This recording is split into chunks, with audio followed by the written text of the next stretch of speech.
नमस्कार दोस्तों, स्वागत है आप सभी का इस YouTube चैनल पे जिसका नाम है श्री क्लासेस।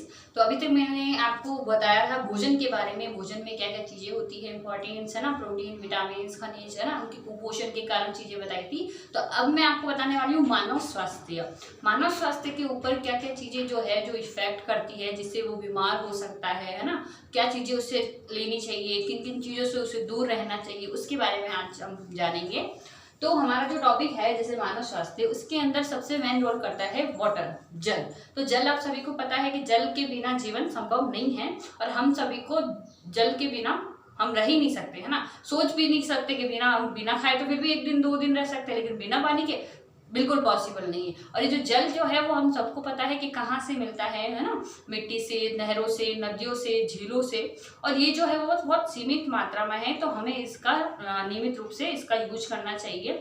और ये हमारे डेली लाइफ से बहुत ज़्यादा जुड़ा हुआ है, चाहे वो कपड़े धोने हो, खाना बनाना हो, पानी पीना हो, तो उस सब के लिए हमें जल जरूरत होती है। तो जल की आवश्यकता हमारे लाइफ में बहुत ज़्यादा इम्पोर्टेंट है। तो हम जानेंगे कि हमें किस प्रकार का जल पीना चाहिए, है ना, किस प्रकार का जल नहीं पीना चाहिए, जल से क्या क्या बीमारी हो सकती है, उसके बारे में मैं आज आपको बताती हूँ। तो जैसे कि जल है, अब जल कैसा होना चाहिए, कैसे आपको जल पीना चाहिए, उसके बारे में मैं आपको बताऊंगी। जल के अंदर क्या होता है, सूक्ष्म कण व वनस्पति नहीं होनी चाहिए। यानी कि जल के अंदर जैसे कि आपने देखा है पानी के अंदर छोटे छोटे कण, जो सूक्ष्म कण होते हैं वो दिखाई देते हैं, या कचरा, या जिनको हम नहीं भी देख सकते हैं ना, तो ऐसे कण जो होते हैं वो नहीं होने चाहिए। कुछ देखो, कुछ तो सूक्ष्म कण जो होते हैं जो हमारे शरीर के लिए बेनिफिट होते हैं, और कुछ ऐसे कण होते हैं जो हमारे शरीर के लिए नुकसानदायक होते हैं। तो पानी हमारा साफ सुथरा होना चाहिए, इसके अंदर बिल्कुल भी कोई कचरा वचरा नहीं होना चाहिए, है ना। और जीवाणु और विषाणु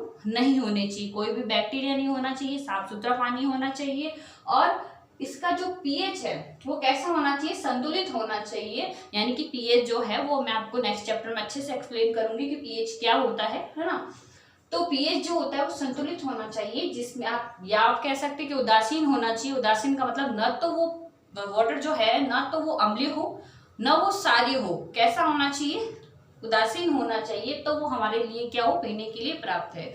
और जो ऑक्सीजन है उसकी मात्रा वाटर के अंदर घुली हुई होनी चाहिए, है ना। तो वो हमारे लिए क्या करेगा, बहुत ज्यादा बेनिफिट होगा। तो हमें कैसा जल पीना चाहिए, तो इन चारों को मैंने लिखा है, आप अच्छे से लिख लीजिएगा।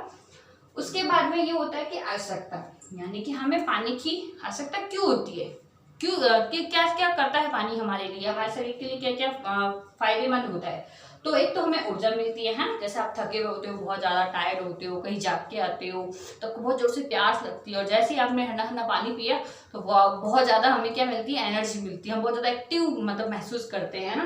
तो एक तो ऊर्जा मिलती है, दूसरा थकान नहीं होती हो ना, जब थक जाते हो तो पानी पीते वापस आपके अंदर फुर्ती आ जाती है, और आप वापस कहते हो कि चलो अब मैं रेडी हूँ।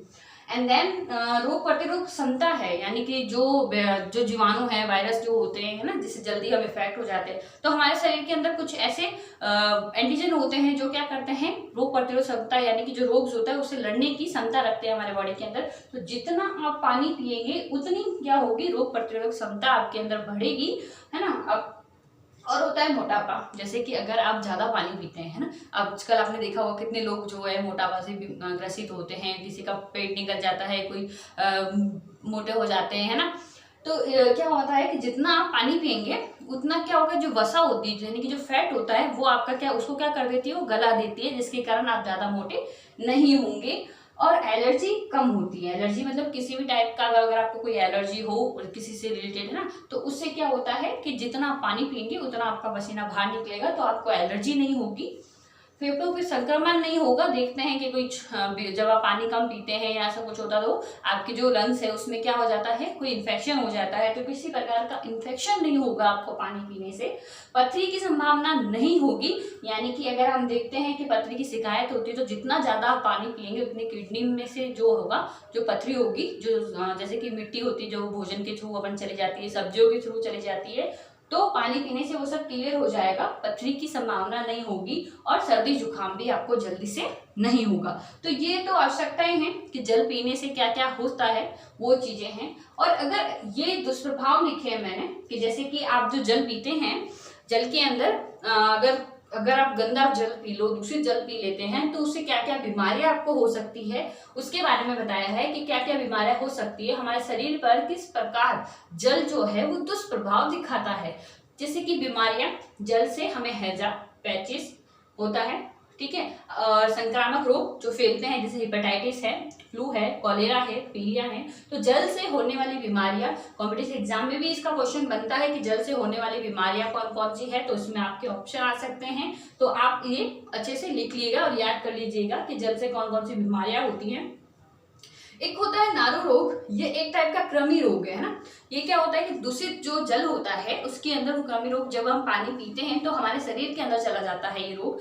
तो वो कृमि क्या करता है कि हमारे शरीर को अंदर से खोखला बना देता है और हमें बीमार कर देता है। और ये जो नारू रोग है ये एक टाइप का कृमि रोग है और इसका जो रोगजनक है उसका नाम है ड्रैगनकुलस मैलिनेसिस। ड्रैगनकुलस मैलिनेसिस इसका नाम भी पूछा जाता है एग्जाम में, नारू रोग का कौन सा रोगजनक है ना, तो वो भी आप लिख लीजिएगा। और ये जो नारू रोग की बीमारी है ये 2000 के अंदर राजस्थान में बहुत ज्यादा देखा गया था। बहुत ज्यादा लोग, जिस प्रकार अभी कोरोना की तरह से फैल रहा है उसी प्रकार ये नारू रोग भी 2000 सन में बहुत ज्यादा फैला था। तो इसके लिए उपाय के लिए नारू उन्मूलन कार्यक्रम चलाया गया है ना, ताकि उसके ऊपर काबू पाया। और अब ये बीमारी लगभग समाप्त हो चुकी है, लेकिन फिर भी इसके बारे में आपको जानकारी होना जरूरी है। दोस्तों अभी हमने ये पढ़ा जल के बारे में। हमारा नेक्स्ट टॉपिक रहेगा जैसे कि मानव स्वास्थ्य में क्या क्या चीजें इफेक्ट करती है। मोटापा है, बीपी है ना, नशीले पदार्थ है जैसे तंबाकू, गुटखा जो आप सेवन करती हो, अफीम है ना, इन सब के हम नाम पढ़ेंगे। कौन इनसे जो हमें मिलती हैं, चाहे वो दवाइयाँ हों, चाहे कौन से नशीले पदार्थ होते हैं, उनके बारे में क्या क्या दुष्प्रभाव हमारे शरीर पे पड़ते हैं वो जानेंगे।